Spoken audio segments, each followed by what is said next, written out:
Hi, we are Yana, Bulos, and Letitia, and we're presenting the case DBS Digital Transformation to Best Bank in the World. Our presentation will cover the following topics. First, the case background, or in which context was DBS when it launched its digital transformation, and also which strategy it deployed. Second, we will discuss the silo perspective versus the business process perspective, then radical versus incremental change, explaining which approach DBS chose. We will also discuss BPM or Business Process Management and its various components, such as ERP, CRM, etc. Then we will cover which technologies were chosen by DBS to bring to life their strategy. And finally, we will provide some conclusions on the case. First, let's start with a case background. Let's first introduce DBS. It is a bank founded in 1968 as the Development Bank of Singapore. Its early key objective was financing the economic development and industrialization of Singapore. In the 80s and 90s, it was responsible for the IPOs of stalwart Singaporean companies such as Singapore Airlines and Singtel. Its role and reach expanded over time. For instance, it was present in 18 markets by 2019 and had 29,000 employees. Its ambition was to become an important bank in Asia, and its priority markets were Hong Kong, Taiwan, Indonesia, India, and China. To better understand why DBS felt such a compelling need to implement digital transformation, we performed a pest analysis as of 2008-2010 before they initiated their new strategy for digital transformation. First, in terms of demographic, Singapore has a population of 5.5 million compared to its giant neighbors such as India and China, which have 1 billion.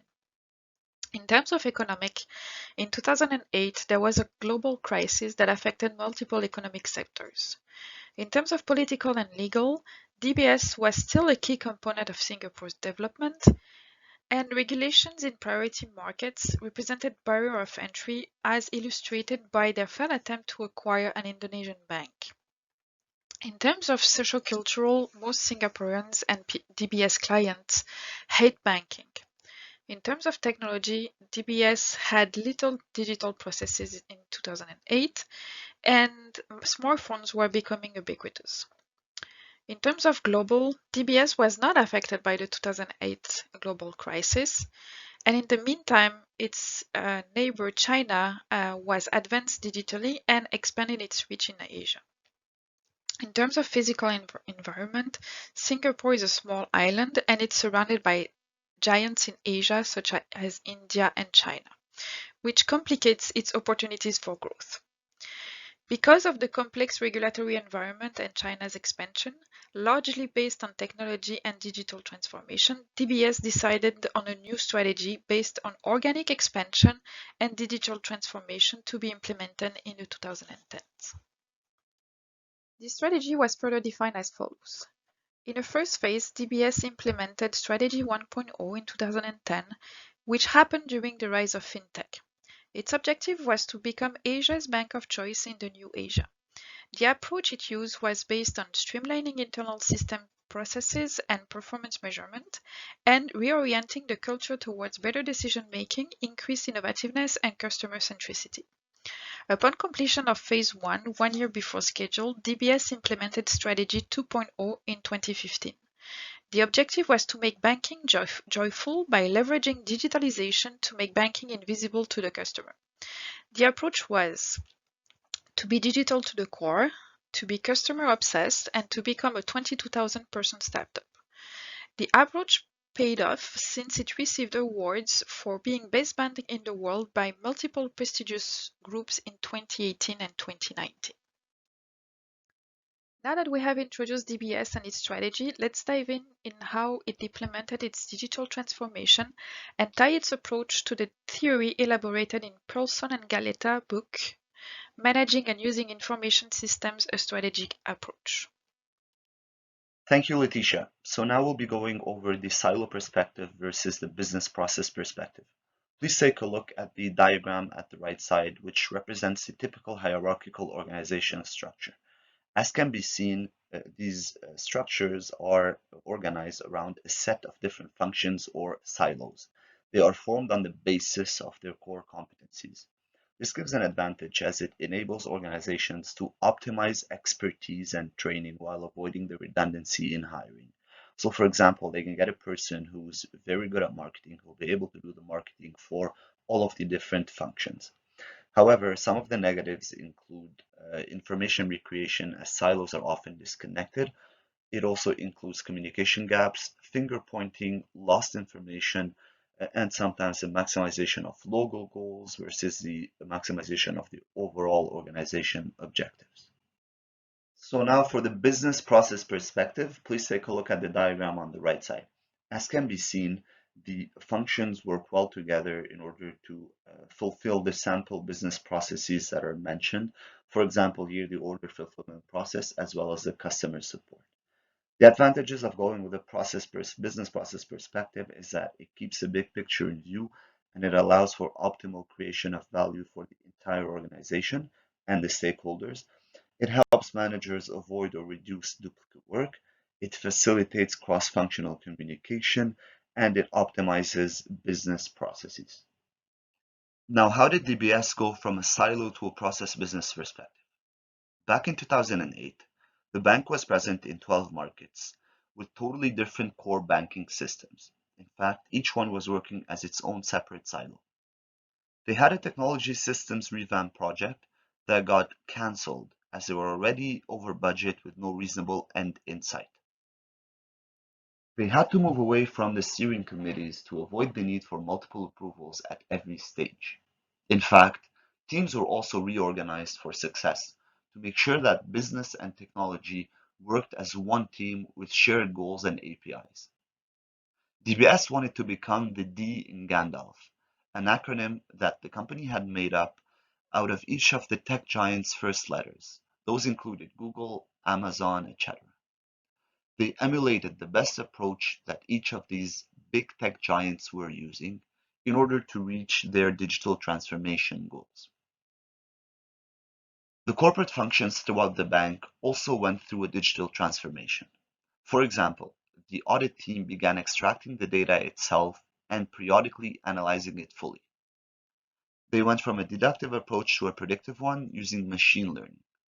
This agile audit process proved to be highly successful as it saved them a lot of time and it also helped tremendously within the communication between the different department heads as well as the audit team. Transforming a business today means redesigning business processes. Incremental improvement as well as radical change concepts remain important as they continue to be different tools that a manager can use to effect change in the way that his organization does business. They both rely on the process perspective mentioned earlier rather than on the silo perspective. In radical process redesign, we see rapid impact on key metrics. It's also better at addressing cross-functional processes change. However, personnel typically resist more to it as it is more sudden and much larger change in a shorter period of time. Success is measured by metrics tied directly to business goals and effectiveness of new processes. For example, like production cost, cycle time, scrap and rework rates, customer satisfaction, revenues, as well as quality. In an incremental continuous process improvement, we first need to choose a business process to improve. We need to choose a metric by which to measure it. It enables personnel to find ways to improve this process, which also helps them be more in control over the improvements. There are two main ways to do this, either through total quality management or through Six Sigma. DBS decided to go the incremental changes route. So they first wanted to change the mindset of their employees by focusing on four different components. Initially, they wanted to change their culture into a data-first culture where decision-making is based on data. They wanted to give the employees the capability to make decisions, so they enabled them by making data discoverable and usable. They also deployed the right tools to enable their employees, which included infrastructure for the future, machine learning, AI, etc. They also wanted to create a 22,000 person startup. You can see that incremental changes were at the heart of it, as can be seen by its characteristics. This startup had to be agile, so it had to adapt more quickly. It had to be a learning organization. It had to be customer obsessed, data driven, and it also needed to allow experimentation and taking risks. So, in order to achieve that, DBS presented an award for the person or the group that tried something very innovative but failed in doing so. So, now Yana will take us through the business process management. Now let us move on to talking about business process management, or BPM, and how it relates to the case of DBS Bank. Now, our textbook defines BPM as a well-defined and optimized set of IT processes, tools, and skills used to manage business processes. It also states that BPM systems provide a way to build, execute, and monitor automated processes that are intelligent, dynamic, and may go across organizational boundaries. These systems include Enterprise Resource Planning, or ERP, Customer Relationship Management, or CRM, and Supply Chain Management, or SCM. On this next slide, we can observe some of the BPM sample capabilities and their descriptions. While most of these are likely present and relevant to the DBS banking case, I have identified some of the capabilities with an asterisk to indicate the ones that stood out the most in our analysis of the case. Let us start by taking a quick look at the capabilities first. We have business process automation, which, as the name states, automates the interaction of people, machines, and other process components.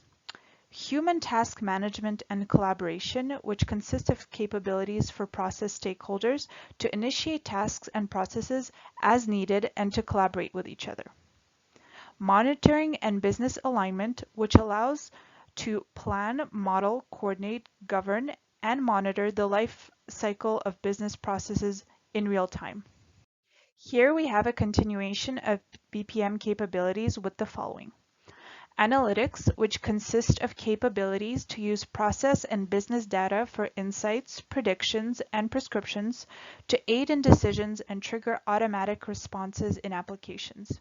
Interoperability, which allows to connect to external applications that provide additional features and services, such as RPA tools, which we'll see a little later.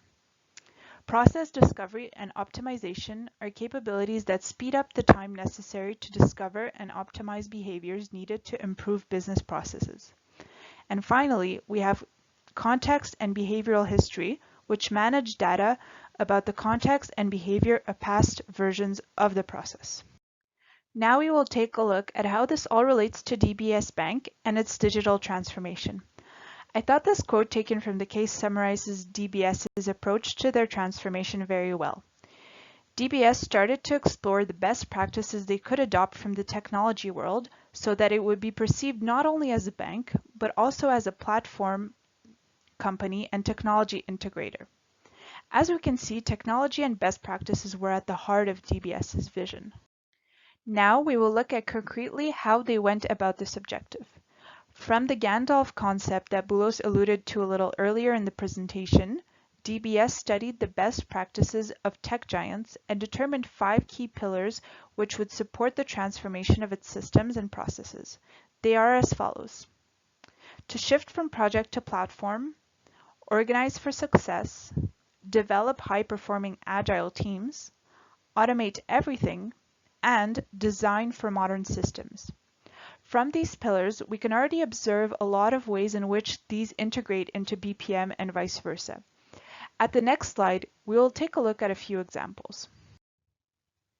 For business process automation, there are a few points that come to mind.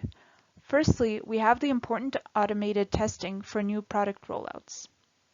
When DBS automated its testing at 100%, its new product rollouts and improvements could be deployed to market with minimal manual work and time, and resulted in rapid learning from customer feedback. In terms of analytics, of course, a major part of DBS's transformation was related to customer behavior analytics. They started doing this with the important process of mapping out the customer experience, implementing dashboard reporting, and analyzing and consulting on customer behavior trends. Finally, in terms of interoperability, we know that DBS implemented robotic process automation with IBM. They were actually the first to implement RPA in the financial sector in that part of the world.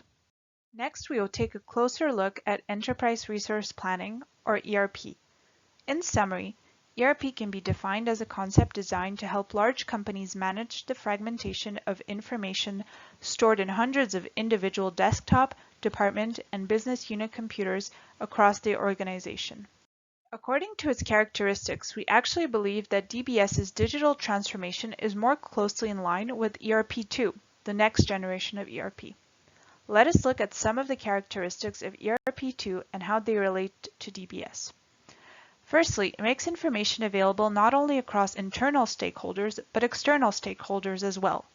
We can see this through some features such as the automated human resource processes, as well as the budgetary tools provided to customers through DBS e-banking. Secondly, it enables e-business applications. Now we know this was an important feature for DBS as well, namely through their new cross-buying concept, which analyzes buying behaviors and suggests products accordingly to customers. And lastly, it integrates into the cloud. This one is straightforward. One of the first priorities of DBS was to fully transfer to cloud capabilities, which it did. Finally, I will end off this section with a quote from the article Digital Transformation Comes Down to Talent in 4 Key Areas by Thomas Davenport and Thomas Redman. Leaders of the technology domain must be great communicators, and they must have the strategic sense to make technological choices that balance innovation and dealing with technical debt.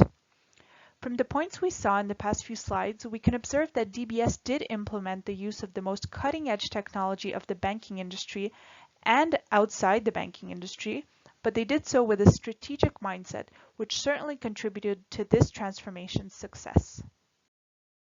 Thank you, Yana. Now that we've covered the case, let's discuss about the conclusion and was DBS successful, and if so, why? So in terms of conclusions, by 2019, DBS had successfully implemented its digital transformation. Client satisfaction was up, cross-selling was up, and DBS was also better equipped to face competition in Asia by the implementation of e-wallet, QR payments, etc. It was also able to access new markets, such as India, that would have not been accessible without the digital transformation. It also received multiple awards for being the best bank in the world in 2018 and 2019. However, as stated by the CTO, they were not yet the D in Gandalf, but they were working on it. Thank you.